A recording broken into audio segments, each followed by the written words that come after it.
நிகமை கமலாதலிதான்ன பரம் கலையே.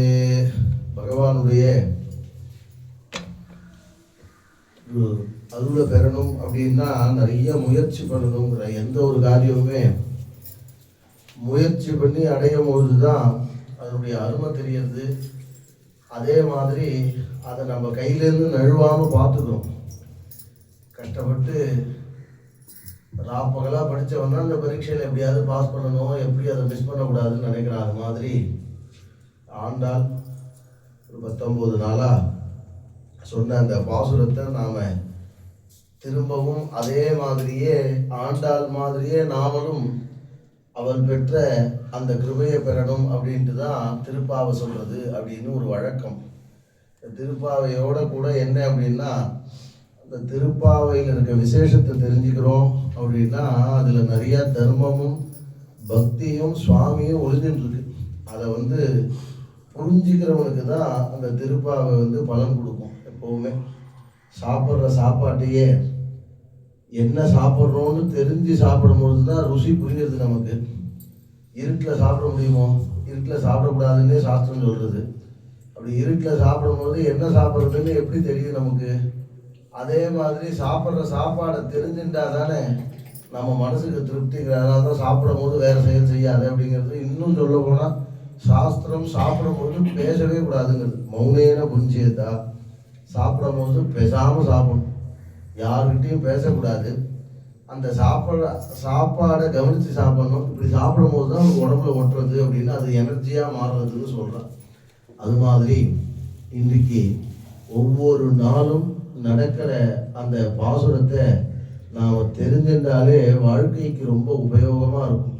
ஏதோ ஒரு 10 லைனில் ஒரு பாசுரம் இருக்கா மாதிரி இருக்கே தவிர ஒவ்வொரு நாளும் பெரிய தர்மத்தையும் நமக்கு வேணுங்கிற விஷயத்தையும் தான் ஆண்டாள் சொல்லியிருக்கா. குத்து விளக்கெரிய போட்டிருக்கால் கட்டில் மேல்னு இன்றைய தினம் பாசுரம் ரொம்ப விசேஷமான பாசுரம். என்ன அப்படின்னா, ஐஸ்வர்யம் இருந்தால் பகவானை யாராக இருந்தாலும் மறந்து போயிடலாம். ஐஸ்வர்யம்னா பணம் இருந்தால் பகவான் தெரியாமல் போயிடுறது. அதே மாதிரி கஷ்டம் வந்தால் இப்போ நாமன்னு நினைக்கிறது இல்லை, சுவாமியை தான் திட்டுறோம். கஷ்டம் வந்தால் எனக்கு நீ கொடுத்துட்டியேங்கிறது. சந்தோஷமாக இருந்தால் அது நான் பண்ணேன்னு சொல்கிறது. இதுதான் நமக்குள்ள வழக்கமாக இருக்குது. இன்னைக்கு பாசுரத்தில் குத்து விளக்கிற ஒரு சுவாமி கர்ப்ப கிரகத்தில் சயனிச்சுட்டு இருக்கார். யாரோட அப்படின்னா, மகாலட்சுமி திருவடி தொழுதல் பண்ணிட்டு இருக்கா. லக்ஷ்மி மகீதனுரூப நிஜானுபாவ நீலாதி திவ்ய மகிஷீகர பல்லவானாம் ஆருண்ய சங்கிரமணத கில சாந்திர ராகவ் ஸ்ரீவேங்கடேஷ சரணௌ சரணம் பிரபத்யே. ஸ்ரீதேவி பூமிதேவி இவா 2 பேரும் திருவடி பண்ணுறாளா, திருவடி சேவை பண்ணிட்டு இருக்கா. அந்த பக்கம் பெரிய பிராட்டியார் அலர்மேல் முந்த தாயாரும் ஒரு பக்கமாக பிடிச்சி விட்டுன்னு இருக்கா. சுவாமி சயனிச்சுட்டு இருக்காரே, கண் மூடிட்டு இருக்காரே, இப்போ தூங்குறாரா அப்படின்னா கிடையவே கிடையாது. எப்பயுமே தூங்குறதே கிடையாது. சுவாமி தூங்கினா என்ன ஆகிடும் அப்படின்னா, இந்த உலகமே ஸ்தம்பிச்சு போயிடும். ஸ்தம்பனம்னா அப்படியே ஒரு செகண்ட் நின்று போயிடுறதுன்னு சொல்கிறா பாருங்க. அது மாதிரி நின்று போயிடும் இந்த உலகமே. அதனால தூங்குறது இல்லையா. அப்போ கண்ணை மூடின்னு என்ன யோசனை பண்ணுறாரு அப்படின்னா, பக்தாலை பற்றி தான் சுவாமி நினச்சிட்டு இருக்காங்க. பக்தாலை பற்றி நினச்சிட்டு இருக்காங்கன்னா, தாயார் கால் பிடிச்சி விட்டுண்டே நம்மெல்லாம் ஞாபகப்படுத்திகிட்டே இருப்பாங்க. இங்கே இது மாதிரி ஒரு பக்தன் இருக்கா, அவன் இந்த பிரார்த்தனை பண்ணுறான், அவனுக்கு இந்த கொடுக்கணும்னு தாயார் ஞாபகப்படுத்திகிட்டே இருக்காங்க. அது மாதிரி இன்னைக்கு பாசுரத்தில் குத்து விளக்கு எரியறது. அந்த விளக்கு எறிகிற அந்த கட்டில் மேலே யானை தந்தத்தினால ஒரு கட்டில் பண்ணியிருக்கான். சுவாமின்னா பெரிய சிம்மாசனமாக தானே இருக்கணும்.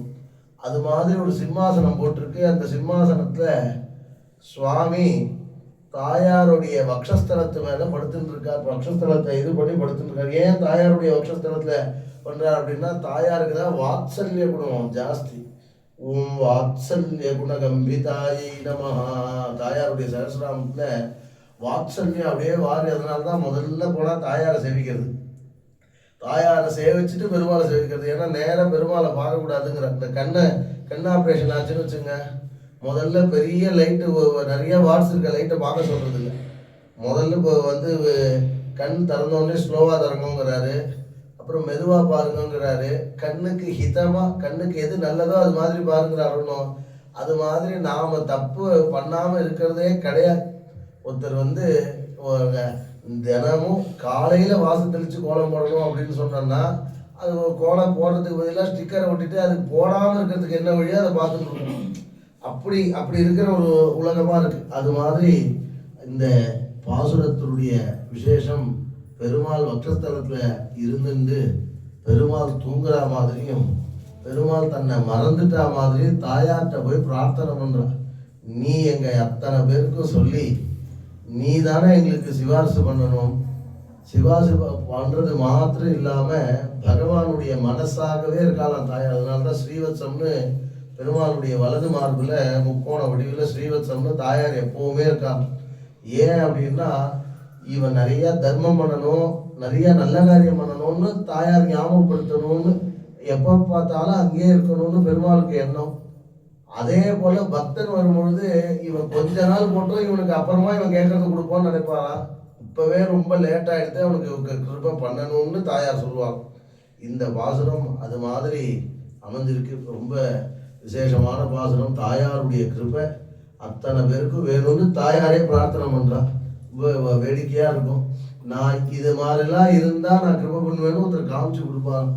அதுபோல் பகவானுடைய கிருபை தாயாரும் சேர்ந்து பண்ணணும்னு இன்றைய தினம் பாசுரத்தில் விசேஷமான மங்கள வஸ்துலாம் சொல்கிறான். நாளைக்கு தாயார்கிட்டையே ஐஸ்வர்யத்தெல்லாம் கொடுன்னு கேட்பான் நாளைக்கு. அது மாதிரியான விசேஷமான பாசுரங்கள். இந்த பாசுரத்தில் கலந்துக்கிறவா அத்தனை பேருக்கும் பகவானுடைய கிருபை இருக்கும். ரொம்ப விசேஷமான நாள். இன்னும் ஒரு 10 நாள் தான் இருக்குது. இன்றைக்கி 19வது பாசுரம். இன்னொரு 10 நாள் இருக்குது. போகியோடு முடிஞ்சிடும். இது என்னன்னா இந்த தாயார் எப்படி பெருமாளை விவாகம் பண்ணிக்கிறாளோ அது மாதிரி இந்த நாளை உபயோகப்படுத்திக்கிறவா அத்தனை பேருக்கும் என்ன பிரார்த்தனை பண்ணாலும் அது அப்படியே கிடைக்கிறதுன்னு பேர். அதனால தான் பெருமாளுக்கு கைங்கரியம் பண்ணுறது, ஒரு புஷ்பம் சாத்துறது, வெடிகாத்தால வேலையில் பெருமாளுக்கு கைங்கரியம் பண்ணி 2 பாசுரத்தை சொல்லி அந்த தீர்த்தங்கராரியை வாங்கிக்கிறது, இப்படிலாம் ஒரு வழக்கம் வந்தது. இதுதான் மார்கழி மாதம் எதுவும் பண்ணக்கூடாது அப்படின்னா இந்த நாளில் முகூர்த்தம் இருக்காருன்னா நல்லாவே இருக்குது. எந்த ஜோசியர் வேணாலும் கேட்டுக்கலாம். இந்த ஏன் பண்ணக்கூடாது அப்படின்னா சுவாமியை வழிபடுறதை தவிர்த்து வேற காரியம் பண்ணக்கூடாதுங்கிறதுனால தான் இங்கே கல்யாணமோ காது குத்தோ எதுவும் பண்ணுறதில்லை. அது மாதிரியான விசேஷமான பாசுரம். 10 நாள் தான் இருக்குது. நம்ம கோவில்லையும் வருஷம் நான் சொல்கிற வழக்கம் எல்லாரும் உபயத்தில் கலந்துக்கோங்கன்னு. இந்த வருஷம் சொல்லவே இல்லை. ஏன் அப்படின்னா இத்தனை வருஷம் சொல்லியிருக்கோமே இன்னுமேவா திரும்ப சொல்லணும்னு. 10 நாள் தான் இருக்குது. யாரெல்லாம் கலந்துக்கணுமோ அவசியம் கலந்துட்டா. இதை விட்டுட்டோன்னா அப்புறம் அடுத்த வருஷத்துக்காக வெயிட் பண்ணோம். நாம் இதை விட்டுட்டு சரி பரவாயில்ல இதனால கிடைக்கிற புண்ணியம் நமக்கு வேண்டான்னு சொல்கிற நிலைமையில கண்டிப்பாக நம்ம யாருமே இல்லை.